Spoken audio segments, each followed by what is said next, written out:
Film ഗാരേജിലേക്ക് ഇവർക്കും സ്വാഗതം. കൽക്കി എന്ന സിനിമ കൃത്യം 14 ദിവസങ്ങൾ തിയേറ്ററുകളിൽ പിന്നിടുമ്പോൾ സിനിമയുടെ ഏറ്റവും പുതിയ Indian world wide gross collection report ഇപ്പോഴത്തെ പുറത്തു വന്നിരിക്കുകയാണ്. നാഗശ്വിന്റെ സംവിധാനത്തിൽ തിയേറ്ററുകളിലേക്ക് എത്തിയ big budget Indian pan Indian cinema ഇന്നലത്തെ കളക്ഷനോടെ 875 കോടി വേൾഡ് വൈഡ് ഗ്രോസ് ആണ് പ്രതീക്ഷിച്ചതെങ്കിൽ 870 കോടിയിലേക്ക് നിലവിൽ 14 ദിവസത്തെ കളക്ഷൻ പ്രകാരം എത്തപ്പെട്ടിട്ടുള്ളൂ.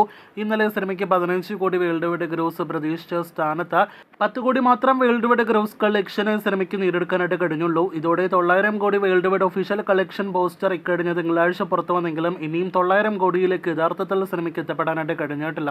ഇന്ത്യൻ ബോക്സ് ഓഫീസിൽ നിന്ന് 530 കോടിയിലേറെ നെറ്റ് കളക്ഷൻ നേടിയെടുത്ത സിനിമയ്ക്ക് 638 കോടിയിലധികമാണ് ഇന്ത്യൻ ഗ്രോസ് കളക്ഷൻ. ഓവർസീസിൽ നിന്ന് 232 കോടിയിലധികം ഗ്രോസ് കളക്ഷൻ നേടിയെടുത്ത സിനിമ ഇപ്പോഴത്തെ 870 കോടി രൂപയ്ക്ക് മുകളിലെ വേൾഡ് വൈഡ് ഗ്രോസ് കളക്ഷൻ നേടിയെടുത്തിരിക്കുകയാണ്. നമ്മുടെ കേരള ബോക്സ് ഓഫീസിലേക്ക് വരികയാണെങ്കിൽ ഇന്നലെയും പ്രതീക്ഷിച്ച പോലെ 60 ലക്ഷത്തിന് മുകളിലാണ് ചിത്രത്തിന്റെ കേരള ഗ്രോസ് കളക്ഷൻ. അങ്ങനെ 25 കോടി 70 ലക്ഷത്തിനടുത്തേക്ക് 14 ദിവസത്തെ സിനിമയുടെ കേരള ഗ്രോസ് കളക്ഷനും എത്തപ്പെട്ടിരിക്കുകയാണ്.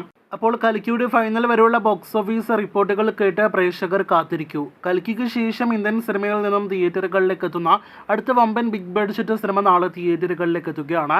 ശങ്കറിന്റെ സംവിധാനത്തിൽ കമലഹാസൻ നായകനെത്തുന്ന ഇന്ത്യൻ 2 ആണ് നാളെ തിയേറ്ററുകളിലേക്ക് എത്തുന്നത്. ഇന്നലെ വൈകിട്ടോടെ ആയിരുന്നല്ലോ സിനിമയുടെ കേരള ബുക്കിംഗും ആരംഭിക്കപ്പെട്ടത്. ഗോകുല മൂവീസ് കേരളത്തിൽ വിതരണത്തിനായിട്ട് കൊണ്ടുവരുന്ന സിനിമയ്ക്ക് ഇപ്പോഴത്തെ പ്രതീക്ഷിച്ചതിനേക്കാൾ വളരെ മികച്ചൊരു പ്രീസെയിൽ കളക്ഷനിലേക്ക് എത്തപ്പെടാനായിട്ട് കഴിഞ്ഞിരിക്കുകയാണ്. 78 ലക്ഷത്തിന് മുകളിലാണ് ഇന്ന് വൈകിട്ടോടെ പുറത്തു വന്ന റിപ്പോർട്ടുകൾ പ്രകാരം ഇന്ത്യൻ 2 എന്ന സിനിമയുടെ കേരള പ്രീസെയിൽ ഗ്രോസ്. അപ്പോൾ സിനിമയുടെ ഫൈനൽ കേരള പ്രീസെയിൽ 1 കോടി കടക്കുമെന്ന് ഉറപ്പാക്കപ്പെട്ടിരിക്കുകയാണ്. കൽക്കിക്ക് പോലും കേരള ബോക്സ് ഓഫീസിൽ 1 കോടി പ്രീസെയിൽ കളക്ഷൻ നേടിയെടുക്കാൻ കഴിഞ്ഞില്ല.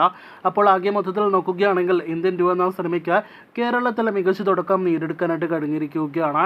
ഇന്നലെ കമലഹാസൻ ഉൾപ്പെടെയുള്ള സിനിമയുടെ അണിയറ പ്രവർത്തകർ കേരളത്തിലെ സിനിമയുടെ പ്രൊമോഷനായിട്ട് എത്തിയതുമാണ്. 4DX ഉൾപ്പെടെയുള്ള ഫോർമാറ്റിൽ കേരളത്തിൽ റിലീസിനെത്തുന്ന ഇന്ത്യൻ 2 എന്ന സിനിമയ്ക്ക് വളരെ മികച്ചൊരു സ്ക്രീൻ കൗണ്ടും ലഭ്യമായിട്ടുണ്ട്. അപ്പോൾ കാത്തിരിക്കൂ കൂടുതൽ ഇന്ത്യൻ 2 വാർത്തകൾ കേട്ട്.